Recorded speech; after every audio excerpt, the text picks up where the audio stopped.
Too often, we take our bodies for granted. But under pressure, our bodies can show us how extraordinary they truly are. This complex machine grew out of millions of years of evolution. So intricate, we're still mystified by many of the things going on inside us. A hidden world, but one we can now explore in 3D as never before. At the top of our spines rides 3 pounds of tissue, controlling everything we do. Our brain works faster than any computer, processing an astounding 100 trillion instructions every second.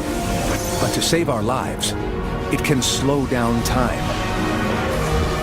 Tell us what to eat, even when to consume ourselves. And as we sleep, unleash immense power.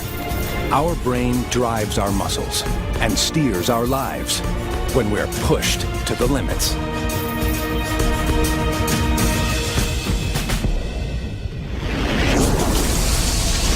When firefighters face one of nature's deadliest forces, it seems impossible that they should survive. Yet 6 men walk away from a devastating firestorm unharmed. What saved them was their brains, by making time run slower. A lightning strike ignites a fire in Little Venus, Wyoming. Ryan Jordan leads a team on a routine mission to make sure the blaze burns itself out. We're gonna be there in a couple of hours. Over. But the fire isn't fading.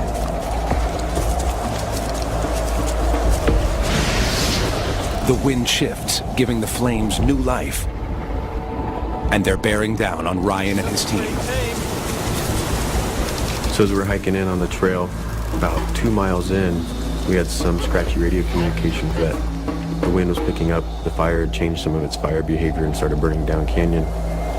Any firefighter would know a nightmare was approaching. Repeat, this is a warning.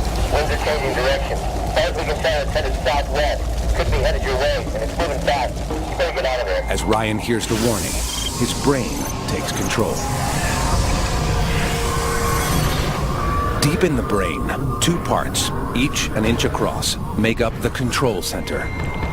It manages our fight-or-flight response, hardwired by evolution. Okay, let's go! It drives us to act without thinking. Guys!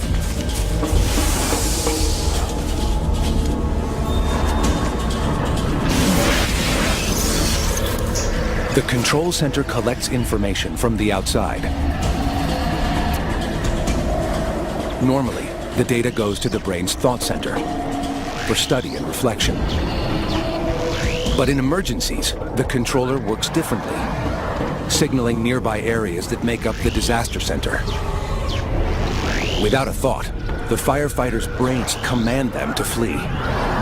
In a blink, the men take off.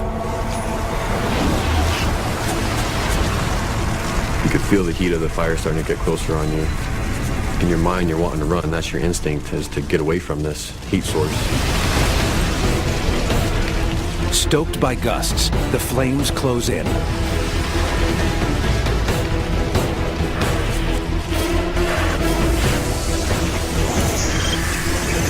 In the firefighter's brain, the disaster center engages automatically.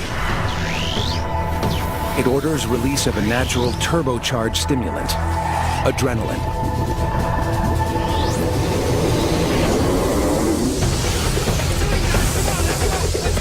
Their hearts beat faster.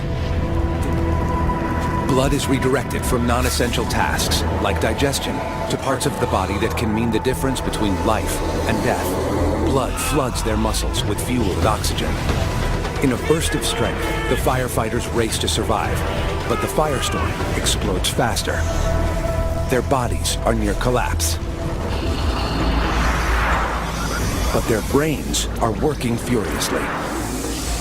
When time seems about to run out, the human brain can pull an amazing trick.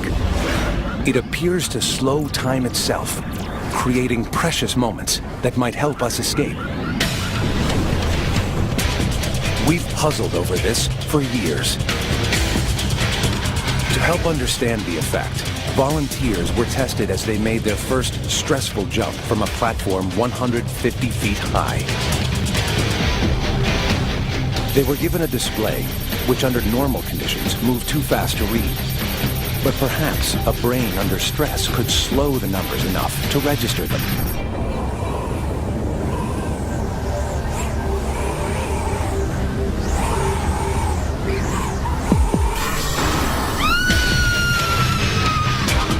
For all the jumpers, their descent seemed to last almost twice as long as it really did. Incredibly, some were able to make out the speeding digits. One explanation is that our brain sees in a series of snapshots, about 30 frames a second.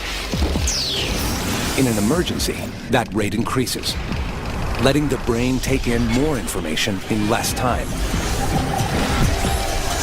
The effect slows time.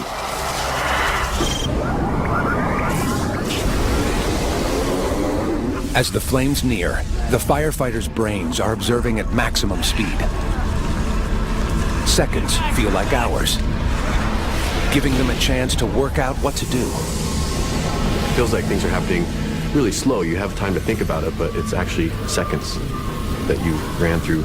Should I run? Should we go up canyon? Should we deploy our fire shelter right here? With time stretched, the team can assess their critical situation. They agree to stop and take cover.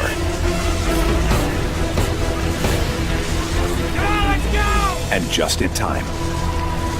You heard that fire and you felt that fire coming, and you knew you were going to be going any further, and you were relying on this fire shelter to save your life. There's disbelief. You couldn't believe it was happening. Come in! Talk to me! You hang in there!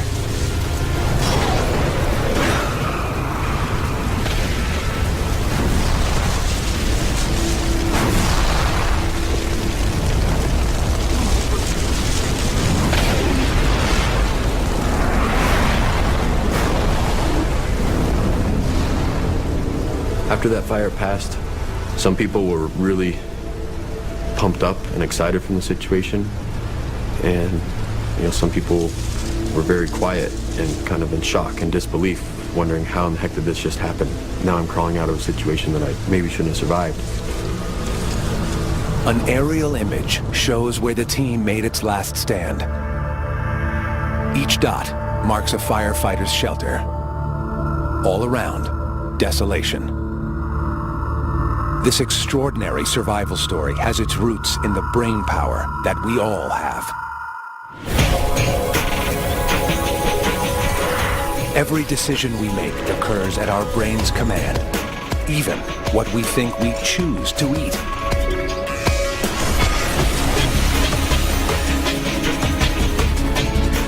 We pursue nutrition with almost religious fervor, even in forms that otherwise might make us sick. When the food's gone, our brains take over.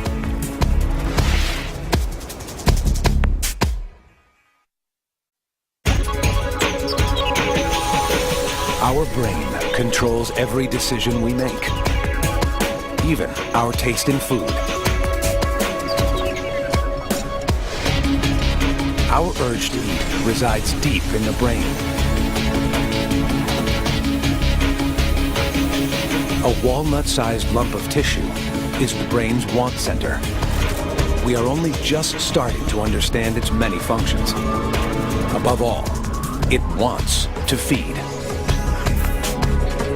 No organ is hungrier than the brain. It consumes nearly a fifth of the energy we take in.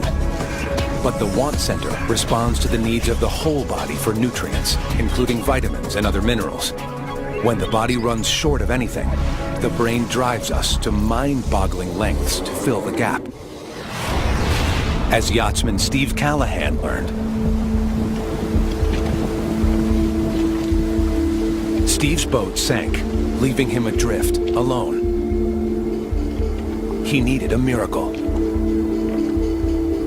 I was basically in the middle of the Atlantic Ocean. I knew I was a long way away from any kind of possibility of rescue. I put my chances of survival as very, very slim.